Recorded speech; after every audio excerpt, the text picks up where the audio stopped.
In this bag is 165 silver barber quarters that I paid melt for.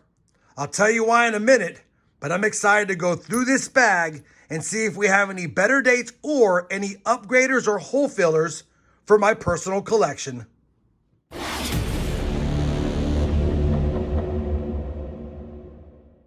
Hey everyone, it's RobFindsTreasure and welcome back to the channel. Holy cow, sorry about the knapsack. We can't see the silver, but I'll dump it out here in a moment. But a quick backstory, and I mean quick. I was talking to a silver guy and he said he was going to be going to the refinery to get melt value for it. And I asked what he had and he said he had a whole bunch of slick and damaged and older barber quarters.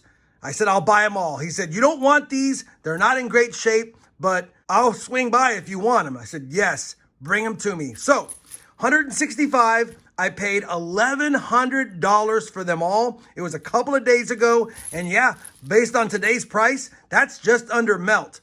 Melt for these is, I think, $6.85. And I think I paid $6.67 per quarter. So no matter what the condition is, as long as we got some legible dates on all of them or most of them, I'll be happy. Let me do this. Let me untie the top with, I guess I could do it one-handed actually, and then we'll dump them out and we'll take a look at what we got in the bag. Holy cow, I'm excited. All right, here we go. Let's see what we got in the bag. Barber quarters, 165 of them. Well, that's not off to a good start. That's a pretty bad one, but I do see some dates. I do see some dates. You know what?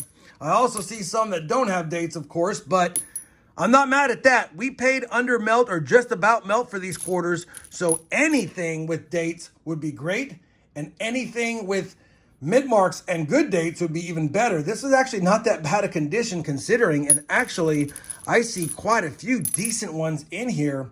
So I don't know what we're talking about being slick and terrible. These don't look that bad to me. Look at this one. I mean, come on. That's a great looking coin. All right, these are better than I thought. They're better than he alluded to. And there are some rough ones in here as well, of course. Let me do this. We're going to get right to the hunt. I am going to set them all out by year and mint on the mat. I'm not going to look up any of the better dates unless I happen to notice one. But bottom line is I'm going to get them all set up. I'll bring you guys back with what I have. Then most likely we'll go ahead and get the best of every year in mint out and then see if any of those, like I said earlier, can upgrade or add to my personal collection. Let's get this started. This looks like a lot of fun. 1 hour later. Well, that took a long time, but let me tell you this right now. I am so happy I saved these coins from the refinery because there's only 28 dates in the entire Barber Quarter series that are not represented on this mat. If I checked them correctly, some of these were tough to decipher because the date was only partial or I couldn't see the mint mark, things like that. But that being said, only 28 different dates are missing. Most of them the better dates, although we have lots of better dates on the mat, which I will get to when I sort them by the best ones on top. On top of all that, we did have 4 coins I cannot decipher any information on other than these 3 right here. I know that that is going to be a New Orleans. I have an O mint mark on the back, but I can't see the date. This one's a Philly. I can't see the date though. This one's a Denver. I can't see the date. And then this coin right here, no matter how much I try, I can't see a date, of course. And I can't tell if there's a mint mark. It's the worst of the bunch. But basically, all of these are unable to figure out what their date is. The rest of these, I'm pretty certain that I've got the dates figured out. And let me do this. Let me get them sorted by the best ones on top. Then I'll cover all the coins and then talk about some of the better dates that we did get, including some very tough dates. I'll be back in just a moment. All right, I've combed through the collection. I went through all the stacks. I put the best coins on top. So that's gonna make this lot look a lot better than it is. But believe me, in some of these stacks, there's 5, 6, 7 coins that are so slick you can barely make out details. But I was able to make out the date and the mint, and that's what matters. So We're going to go in reverse order, showing all the best coins from every year and mint. 1916 Philly and Denver. Pretty nice 1916 Denver. We'll take a little bit extra time on some of the nicer coins. That's almost got full Liberty and great detail on the back. Common coin, but still nice. 1915 P, D, and even some S's. These are a slightly better date, unfortunately. Well, not slightly better. It's a lower mintage, but they're only worth a lot more in the mint states, and none of these are anywhere near mint state, but there are 3 of them, and 3 better dates is always nice. We got a bunch of 1914 Ps. That is the clear highest stack of all of them, and although there's a lot, that's the nicest one only. 1914 Denver, 1913 Denver, 1912 Philadelphia, and then another better date, 1912S with a lower mintage. You can see all the details. S is clear as day. 1912, clear as day, but not a great looking coin. Still, like I said, better date. 1911, all we got was Phillies. No 1910s. No 1910s. Now, there's only a 10 Philly and a 10 Denver, but they're not much better dates, so surprised there wasn't any in there. 1909 Philly, 1909 Denver, and then 1909 S in rough shape. Too bad we didn't get any 1909 O's. 1908 O, P, and D. Too bad no 08 S. 1907, we got the O, the P, the D, and the S. All of those are fairly common though. 1906, only Denver. Now, there's a Philly and a New Orleans as well, but they're not even better dates. Surprised we didn't get any of those, just the 1906 Denver. All the 1905s minted are better dates, whether it's P, O, or S. The best is the O. We didn't get a 1905 O, but we got a couple of 1905 Ps and a couple of 1905 S's. Again, rough shape, those are the best. 1904, we only got one 1904. We got 2 1904 Ps, but one was decent. It's cleaned, but it's got good details. It's still a common coin, but nice to see it in decent shape. 1903 O, common coin, but a decent looking one. And 2 nice 1903s. Look at these coins. They're beautiful. I chose this one as the best because I think it's original. It just has some discoloring or some toning.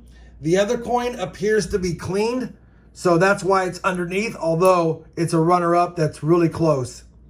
And then we even got some 1903 S's, slightly better date with a lower mintage. That's the best one. I think we got a couple. Yeah, that's the best one on top.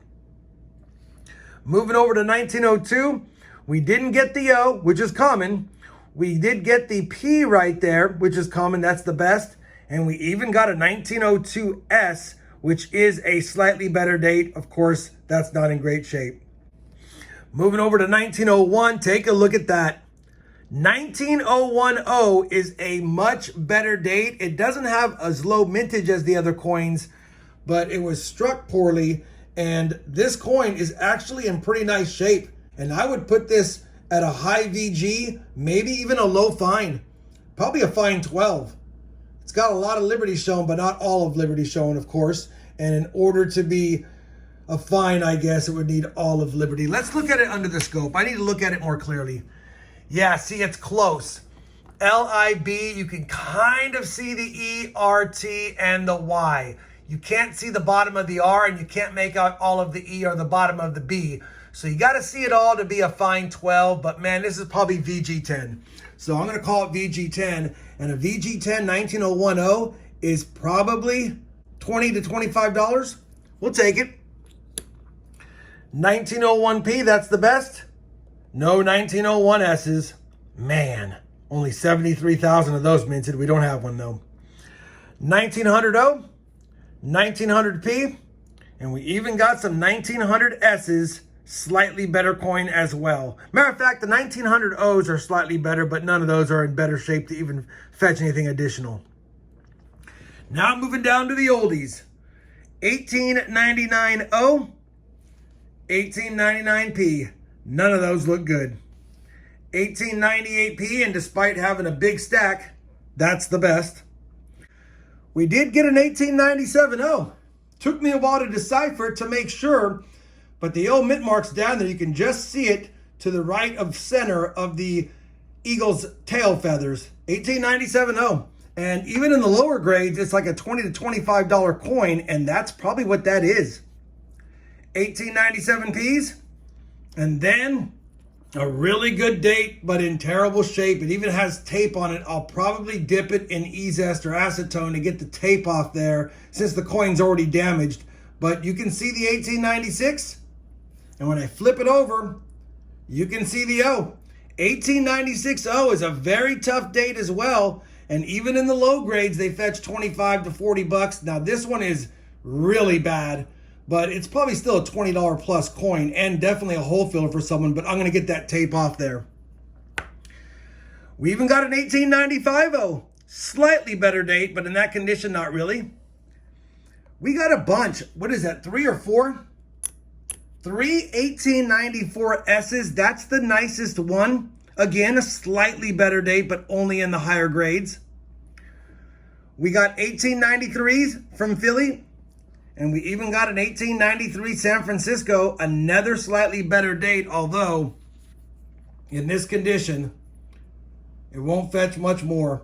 Matter of fact, you can barely make out that S. This is the one I took a little bit more time on. But if you look there, you can see the S mint mark right there. So we know it's an 1893 S despite its condition. And then finally, a first year issue, Philadelphia, not in bad shape. It's common, but it's still in pretty good shape. It's cleaned, but I'll take the details coin all day in that condition. So, as you can see, I can't believe I paid melt for this. I can't believe I paid melt for this. Yeah, there's a lot of tough coins that probably could be melted, but man, no way would I want these coins melted. We got dates on all but 4. And even though a lot of them are slick, there's a lot of nice coins in here that could upgrade my personal collection or even fill a spot. I don't even know. I got to go take a look. I know I'm not missing more than a handful of barber quarters to complete it, and most of them are the very tough ones, and we are missing a few or several of the very tough ones. But I do need to do my due diligence. Let me run through these really quick, see if I have any upgrades or additions. I'll bring you guys back with my findings, and I'll probably also take the top coins from every stack and make a subset or a second set, because I want to be able to offer that to those of you who are watching that might have holes in your barber collections as well. Let me do that, and I'll bring you right back. I'm bringing you back for a quick update. I was able to upgrade one coin and add a coin to my barber quarter album. I was able to add the 1897.0, not in the best shape, but I didn't have it. And I was able to upgrade the 1901.0. So for my book, I'm only missing one coin on the front, the 1896S. I'm missing the 1901S, of course.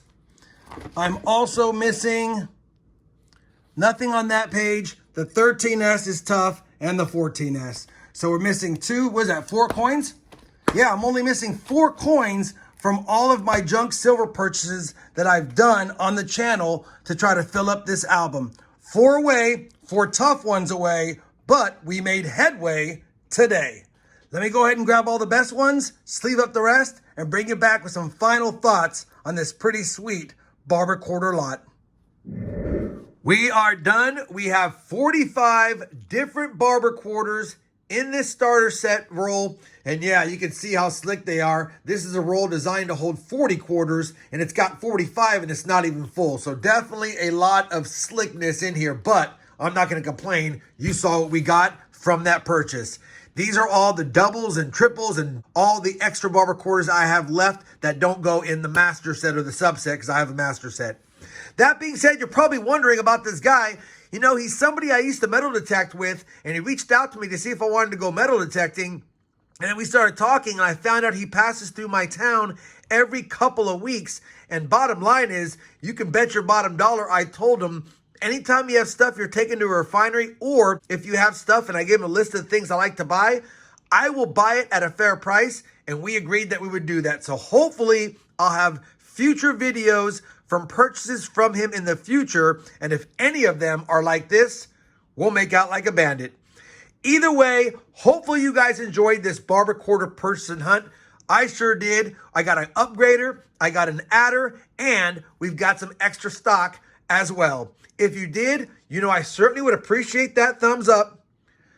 And as always, everyone, happy hunting, and thanks for watching. Oh, you're still here? Well, I appreciate you watching today's video. If you enjoyed it, I decided to pick out a few more that I think you might enjoy, like that one right there or this one down here. Anyways, thanks for watching, happy hunting, and we'll see you in the next video.